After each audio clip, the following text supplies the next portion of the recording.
Bonjour, merci de laisser un message après le bip. Oui, salut Jean-Paul, c'est Rémi, la voix off de Power Boost. Je suis désolé de te déranger pendant tes congés, mais je veux juste te dire que quand t'as fermé le bureau pour partir en vacances, bah j'étais encore dedans en fait. Je sais pas, j'étais aux toilettes, un truc comme ça. Et du coup, ça fait une semaine que je suis enfermé ici, donc si quelqu'un peut venir ouvrir, ça serait super cool. Merci d'avance, cordialement, ciao. Bon, je suis bien parti pour emmerder moi.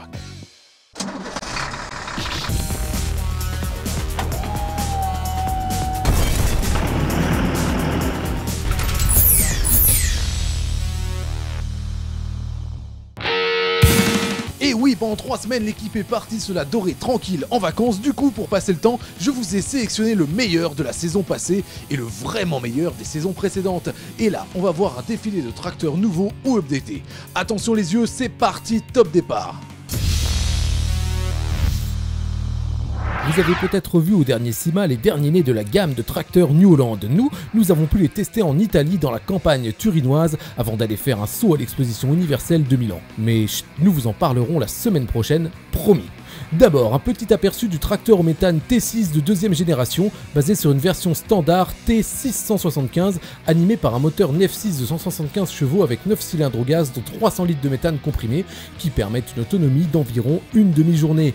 D'après les tests réalisés par New Holland, cette deuxième génération au méthane permet d'économiser jusqu'à 40% de carburant et génère 80% d'émissions polluantes en moins par rapport à un moteur diesel. Le constructeur italien prévoit sa commercialisation d'ici 4 à 5 ans. Avec ses 8 modèles à 6 cylindres développant jusqu'à 260 chevaux, la nouvelle gamme T7 allie plus de puissance à une motorisation qui répond à la norme anti-pollution Tier 4B dotée de la technologie SCR EcoBlue. Les T7 s'améliorent au niveau du design et des équipements.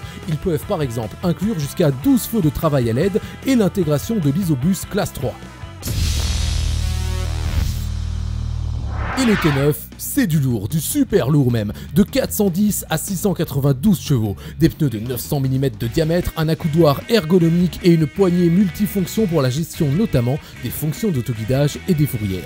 Ce nouveau T9 est dédié aux travaux les plus lourds. Le boîtier de prise de force permet d'obtenir 1000 tours par minute au régime moteur de 1800 tours par minute au lieu de 2000 tours par minute comme sur les modèles précédents.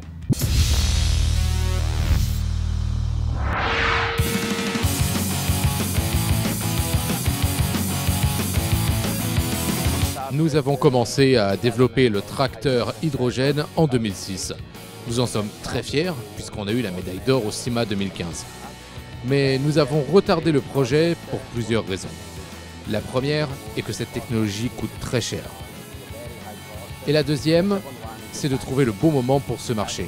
C'est-à-dire que nous n'aurons pas forcément d'occasion de vendre ces tracteurs avant 10 ou 15 ans. Mais aujourd'hui, nous sommes toujours à la recherche de partenaires pour le futur. C'est un tracteur qui intéresse un grand nombre d'agriculteurs. Il est basé sur un T6 et génère environ 170 chevaux. Le problème avec Kubota, c'est qu'ils font toujours ce qu'ils disent. Ils nous avaient promis des tracteurs plus puissants, leurs concurrents en doutaient. Ils avaient tort, car c'est fait. Ils viennent de dévoiler cette semaine la toute nouvelle série M7 avec 3 premiers modèles de 130, 150 et 170 chevaux. Sous le capot, un moteur Kubota 4 cylindres de 6,1 litres cylindré. Outre une boîte 24/24 full auto power shift, le constructeur japonais propose aussi une transmission à variation continue éprouvée puisqu'il s'agit d'une ZF. Cette nouvelle série est proposée en 3 niveaux, Access, Ambition et Active CVT. Mais tous les modèles bénéficient d'un monolevier de série et d'une finition très honorable. On remarquera la console de Gverneland qui adopte une position horizontale. Ces tracteurs seront disponibles dès le mois d'avril prochain à un prix tarif de 90 000 à 130 000 euros. Les concurrents de Kubota ont 3 raisons d'être inquiets en ces périodes de marché très tendues. La première est que ce constructeur compte bien remporter des ventes avec une approche prix, s'il le faut, très agressive. Enfin parce que Kubota apparaît comme un vrai longliner avec les matériels Gverneland Vicon. En effet, dès à présent, on peut voir des épandeurs d'engrais et des matériels de fenaison aux couleurs Kubota. Puis, dès le CIMA, on aura aussi une offre d'outils de travail du sol et de semoirs, sans oublier tous les autres compléments de gamme qui seront dévoilés lors du prochain salon Agritechnica. Manque plus que la moissonneuse-batteuse ? Sur ce point, l'hebdomadaire Machines sur Actualité a de bonnes infos qui montrent que tout est possible. Depuis le temps qu'on l'attendait, il y a eu tant de rumeurs sur sa motorisation qu'il était temps que Fendt le présente officiellement. Ça y est, PowerBoost vous dévoile le nouveau vaisseau amiral de Fendt, le 1000 Vario. Il a un certain look ravageur avec 2 rangées de projecteurs sur la calandre avant. Sous le capot, on peut découvrir un moteur MAN de 12,4 litres capable d'atteindre les 500 chevaux, creusant de fait l'écart avec ses concurrents pour une conception de tracteur standard. Côté transmission, c'est un nouveau modèle de Fendt, la ML400. De même, le pont avant est de fabrication Fendt. La cabine est celle du 900, tout du moins pour l'extérieur. En effet, l'intérieur présenté ce jour pourrait, d'après nos informations, évoluer dans la version définitive. La série 1000 se déclinera en 4 modèles, le 1038 de 380 chevaux, le 1042 de 420 chevaux, le 1046 de 460 chevaux pour notamment contrer quasi-H, et le 1050 de 500 chevaux. Enfin, côté prix, le 1050 Vario pourrait flirter avec les 400 000 €. S'il vous tente et que vous avez l'argent, il vous faudra attendre fin 2015 pour en faire l'acquisition. Moi, je suis très content parce que je vais vous dévoiler le tracteur qui va être certainement le tracteur qui va être le plus regardé dans le prochain SIMA. Olivier Leroy, bonjour. Bonjour Jean-Paul. Alors effectivement, ce tracteur c'est le Fendt 1000, c'est là où il va être exposé? Effectivement, il va être exposé au centre des dispositifs Fendt, donc dispositif de 1200 m². La vraie star du stand Fendt, ça sera ce 1000 Vario qui sera présenté en avant-première mondiale dans un salon couvert au SIMA, donc du 22 au 26 février prochain. Et l'info plus que vous allez nous donner, c'est laquelle? L'info plus, c'est que le tracteur qui va être dévoilé est fidèle à toutes les suppositions qu'il avait pu y avoir sur internet, c'est-à-dire que comme d'habitude chez Fendt, les prototypes sont toujours très proches des versions finalisées. Mais Olivier, on va aller le voir parce que là, on reste sur notre fin quand même.